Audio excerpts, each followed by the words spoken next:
Action. Okay, hi, Mitch again from Grandpa's Backyard. The last video that we made showed the preparation for not only the tree rehydrating in the bucket, and one thing about that, Bareroot fruit trees, is it used to be where you bought them all in and they were wrapped in sawdust and they were fine, or they came in a box and they were totally bare root, and those work too. I have a whole orchard filled with those. But the tree that I have specifically today was already packed in a soil amendment, and basically just to keep it nice and moist. I don't really think you should grow it in this medium. This is just short term until you get it in the ground and until you find a good home for it. However, there's a great use for this, and we're going to use it. I'm going to show you how we're going to use it at the very end. Okay, so we've got our Blenheim apricot soaking. It's all rehydrated, about 20 minutes to 30 minutes. And we've prepped our hull. So now it's real simple. The soil is so loose, and your tree will really appreciate this, because it's not going to really have to work hard to get the roots down. Look how beautiful that soil is. This is native soil in an old renovated orchard that we're doing today. Plus it's the new amendments.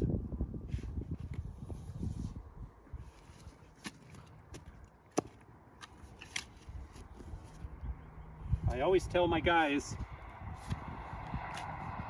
when you're planting a tree, a shrub, a tomato plant, plant it as if you were the plant.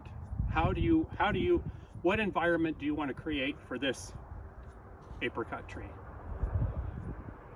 You take good care of this, and this apricot tree, I have one apricot tree in my orchard, a Blenheim, that produced 120 pounds of apricots last year. And that's after 3 times thinning it. Unbelievable production. That's one tree. This specific orchard calls for 14 trees. That's all the fruit that a family is going to need. This family is going to have fresh peaches, apricots, cherries, apples, plums, nectarines, avocado, everything. It's going to have a lot of wonderful nutrition. But here's the key: you got to plant the tree properly to start. So basically, I'm going to take our tree out, shake her up.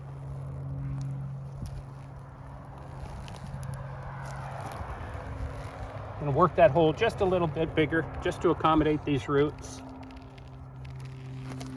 In fact, I need to come a little deeper. But look how nice. By going 18 inches deep with our amendments, it's absolutely perfect. So we're going to put our roots in, kind of give them a little bit of room. There we go. That's beautiful right there. And then we're just going to backfill. We don't have to worry about if it's the right kind of soil, because we've already prepared and we've already done everything we need to do. So I'm going to clear a little spot right here to show you where the grade is. Okay, so there's the grade, there's the soil grade, and here's our tree. Here's where it was grafted, right to here. So we want this a couple 3 inches above. We don't want this underground at all. So this is perfect right here. So just lightly push down. We want to get as much soil, get as much air out of there as we can. There we go. Put a little more fill in there, because we still got our 2 to 3 inches. Beautiful, beautiful right there. And then what I like to do is I just like to take all this good soil, because there's a lot of fun stuff in this, and just build it up. A little ring, a little donut.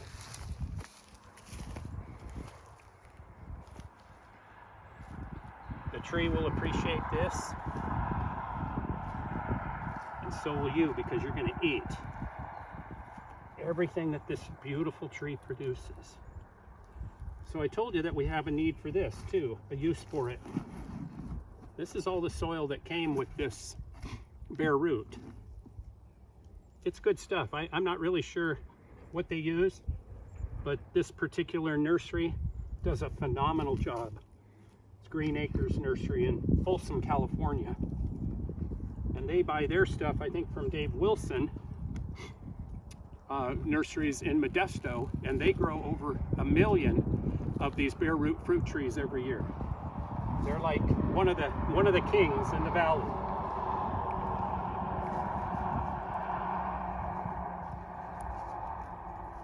When I do projects, when my crew and I do projects, Grandpa's Backyard, for people, we only recommend the trees that will grow at our elevation up here. We're 1,600 feet elevation, Northern California. There's certain things that don't grow that well, but there are certain things that grow really well. Blenheim apricots are one of those. They grow fantastic.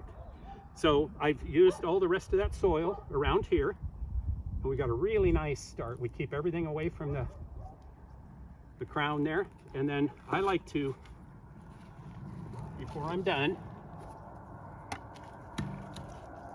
I've got a special little mix here for 14 trees, because that's the orchard that we're renovating today.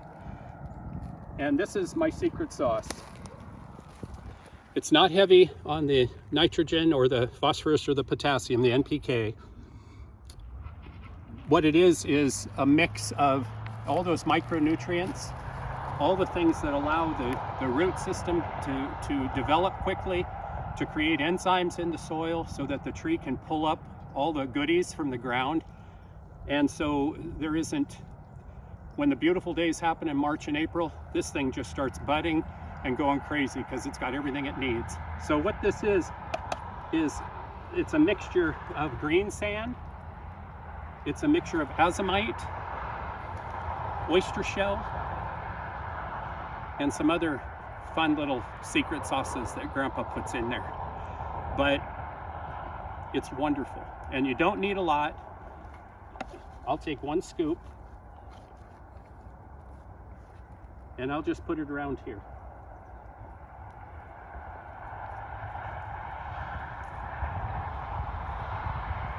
So down the road, as the rains happen, and it starts sending out its roots, you can see how far one little red solo cup goes. I mean, there's a lot of stuff in here. Beautiful. The trees love this. They love it. Azomite is from crushed up volcano rock, and there are so many wonderful things about azomite in your garden and with your fruit trees and your vegetables. They'll grow crazy. Leaves will be greener, the fruit will be more colorful, more tasty. I mean, it's unbelievable. It's been around for thousands and thousands of years. People in the old countries know it really well. The green sand is, it's on the shorelines of the ocean, and it's composed of decomposed kelp, sea critters, shells, coral that's decomposed, all kinds of fun stuff. And it provides iron, potassium, manganese, magnesium, all kinds of great stuff, And you're not buying a big 30 or 50 pound bag that, especially if you're a little woman, you know what I mean? And you got to ask help to get these huge bags in the back of your car, you know, and you use just a little bit every year, and you've got them sitting in your garage. We're going to work. I've talked to the crew about this. We're gonna work on something where we have a little packet, so that you can buy them online at our store. We're gonna have a little mercantile, grandpasbackyard.com. It's coming. It's not now, and that'll be a specific timeline when you just do what I did, sprinkle it around your trees and just walk away. Let the rain soak it in, and you do it once or twice a year, depending, you know, how young your trees are, how old your trees are. Because if they're young, they need a lot of nitrogen, and if they're older, they don't need a lot of nitrogen. They're already big trees. They need phosphorus and potassium. They need root development and fruit development, specifically here, root and fruit. So we're not quite done, but look at this. I mean, this is going to be a happy, happy tree. So the last thing that we do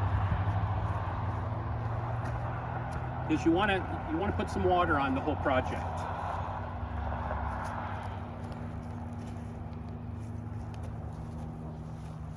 So I usually use a sprinkler, and I just put it like this. And I give it 5 minutes. So while I'm going to the next tree to work on it, I let this just soak. The ground is very well aerated, and drainage is not an issue. If it was really clay soil, you have to keep a better eye on it, but there are secrets to breaking up clay soil too. But this is beautiful. 5 minutes like this, everything gets wet. We haven't had rain in Northern California for about 2 weeks now, so this is perfect. And then you pull it away. You won't have to water this tree again until, if it's a normal winter, mid-May, I would say. And I'll put another video together about that time as far as watering, but I only water once every 3 weeks to 4 weeks my fruit trees, and I deep soak them for about an hour, and a radius of, depending on what the tree line is, the drip line, 3 feet, 2 feet, 4 feet, depending on how old they are. And that will ensure that the water goes deep, deep, deep. You want it to go a couple, 3 feet in the ground, so that, and then back off it, and then your tree can just get whatever it needs. Okay, so that'll conclude this. I hope this helps you, and we'll see you next time.